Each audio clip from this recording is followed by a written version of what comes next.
السلام علیکم ورحمۃ اللہ وبرکاتہ۔ آپ سبھی کا استقبال ہے ہمارے یوٹیوب چینل عبد المنان اشرفی سیمینیٹس، جس کو سبسکرائب کیجیے، بیل آئیکن کی بٹن کو دبا دیجیے۔ میں خالد سیف اللہ رحمانی اپنے تمام مسلمان بھائیوں اور بہنوں سے درخواست کرتا ہوں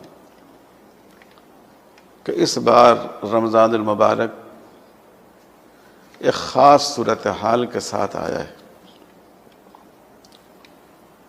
اس صورتحال میں دو تین باتیں بہت ضروری ہیں۔ ایک بات تو یہ ہے کہ اس بار ہم سادگی کے ساتھ عید منائیں۔ نئے کپڑے، نئے جوتے خریدنے کے بجائے جو پہلے کے کپڑے ہیں انہی کپڑوں میں ہم عید کریں۔ اس کے کئی فائدے ہیں۔ پہلا فائدہ یہ ہے کہ جو ہمارے دوسرے غریب مسلمان بھائی ہیں جو نئے کپڑے نہیں خرید سکتے، ان کے ساتھ اس کے ذریعے دلداری ہوگی، ان کے ساتھ ہم شامل ہوں گے ان کی دشواریوں میں۔ دوسرا فائدہ اس کا یہ ہے کہ جب آپ کے یہ پیسے بچیں گے تو جو غریب اور مستحق بھائی ہیں آپ ان پر یہ پیسے خرچ کر سکیں گے۔ تیسرا فائدہ یہ ہے کہ آپ دکانوں میں جانے سے بچیں گے۔ اگر آپ دکانوں میں جائیں گے تو جو ڈسٹنس رکھنا چاہیے اس کو قائم رکھنا مشکل ہو جائے گا، تو اس کا نتیجہ یہ ہوگا کہ بیماری پیدا ہوگی، کورونا وائرس ایک دوسرے کو متاثر کرے گا، تو آپ کی صحت اور زندگی کی حفاظت ہوگی۔ چوتھا فائدہ یہ ہے کہ ہوگا یہ کہ کپڑے اور سامان تو دوسرے بھائیوں کے بکیں گے، لیکن میڈیا والے پورا الزام آپ کے سر لگائیں گے، جیسا کہ آپ نے ابھی مرکز نظام الدین کے سلسلے میں پروپیگنڈا دیکھا، اور کہا جائے گا کہ مسلمانوں کے دکانوں پر بھیڑ لگانے کی وجہ سے کورونا کے مریض بڑھیں۔ اس لیے میں آپ حضرات سے دردمندانہ درخواست کرتا ہوں کہ آپ اپنی خواہش کو دباتے ہوئے، آپ اپنی چاہت کو قربان کرتے ہوئے اس بار سادگی کے ساتھ عید منائیں۔ دوسری بات یہ عرض کرنی ہے کہ دینی مدارس یہ ہماری شہ رگ ہیں۔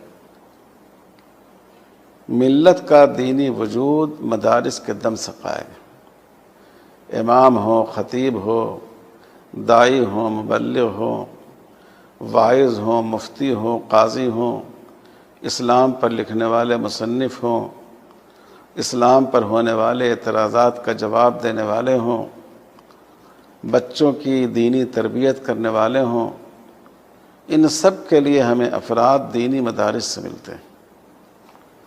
اور اس لاک ڈاؤن کی وجہ سے مدارس کے سفراء، مدارس کے نمائندے جو مختلف تاجروں تک پہنچتے تھے، مختلف شہروں کو جاتے تھے، وہ بالکل بند کر رہ گئے ہیں۔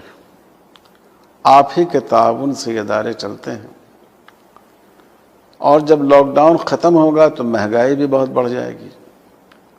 تو اس لیے آپ تمام حضرات سے درخواست ہے کہ اپنے دین کے تحفظ کے لیے، اپنے ان دینی قلعوں کو بچانے کے لیے آپ پہلے سے بڑھ کر ان کا تعاون کریں۔ جو تعاون آپ پہلے کیا کرتے تھے اس تعاون میں اضافہ کرنے کی کوشش کریں۔ بھلے ہی آپ نے اپنے سماج کے غریب بھائیوں کی مدد کی اور کرنی چاہیے، لیکن اس کی وجہ سے مدرسوں کے حصوں کو کم نہ کریں۔ آپ کے لیے یہ بھی گنجائش ہے کہ آپ چاہیں تو آئندہ سال کی زکوٰۃ میں سے ان کو پیسے دیں، اور آئندہ سال کی زکوٰۃ میں آپ اس کا حساب کر لیں۔ تیسری بات جو اسی سے متعلق ہے وہ یہ ہے کہ ہمارے بہت سے بھائیوں نے عمرے کا ارادہ کیا تھا، بلکہ پیسے بھی بھر دیے تھے۔ بہت سے لوگوں نے حج کا ارادہ کیا تھا۔ اللہ ان کو آئندہ عمرے اور حج سے نوازیں، لیکن اس سال رمضان المبارک کے عمرے کا کوئی امکان نہیں ہے، اور شاید اس سال بظاہر باہر کے حجاج، سعودی عرب سے باہر کے حجاج بھی حرمین شریفین نہیں جا سکیں۔ اللہ تعالیٰ اس صورتحال کو جلد دور فرمائیں۔ لیکن یہ جو آپ کے عمرے کے پیسے تھے، حج نفل کی اگر آپ نے نیت کی ہو تو اس کے جو پیسے ہیں، ان پیسوں کو آپ مدارس اسلامیہ کی مدد پر خرچ کیجئے۔ انشاءاللہ جو اجر آپ کو عمرے پر حج پر حاصل ہوتا، وہی اجر آپ کو ان اداروں کی مدد پر اور دینی تعلیم کو فروغ دینے پر خرچ ہوگا۔ یہ مدارس ہوں گے تو معاشرے میں دین زندہ ہوگا، اور جب دین زندہ ہوگا تو عمرے بھی ہوں گے اور حج بھی ہوں گے۔ تو آپ ضرور ہماری اس اپیل پر دھیان دیں، سادگی کے ساتھ عید منانی ہے، مدارس کے تعاون کو بڑھانا ہے، اور جو آپ نے عمرے اور نفل حج کا ارادہ کیا ہو ان پیسوں کو اس کار خیر میں خرچ کرنا ہے۔ اللہ تعالی ہم سب کو اس کی توفیق عطا فرمائے۔